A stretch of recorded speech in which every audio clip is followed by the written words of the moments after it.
Anak-anak yang dilahirkan, yang tidak dibesar dengan kasih sayang, tidak pandai menyayangi.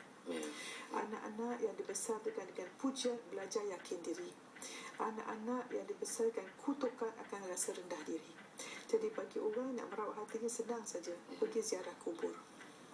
Ziarah kubur, ingat mati, kemudian diingat pula siapa lahirkan dia. Dan kalau hati kering ni, kalau dengan ibu pun tak sayang, saya rasa mesti banyak bertaubat dan mencari ilmu, dan berkawan dengan orang yang baik. Dan kalau kita tengok Facebook friend kita tu yang jenis hati kering, hentikan. Cuba berkawan dengan orang baik, sebab kita akan terpengaruh kawan-kawan kita. Dan ingat kita di padang mahsyar ini, kita akan bersama dengan orang yang kita sayang di dunia ini. Prof, empathy itu sesuatu yang boleh disuburkan ke, ataupun memang setengah orang memang ada empathy, setengah orang memang tidak ada, ataupun perlu digali itu sendiri. Empathy itu maknanya kita berjalan dalam kasut orang, kita merasai jiwanya. Ini harus dilatih. Sebagai seorang doktor, dalam pelajaran perubatan yang pertama diajar empathy. Jangan simpati. Kalau kita simpati, dia menangis, kita pun menangis juga.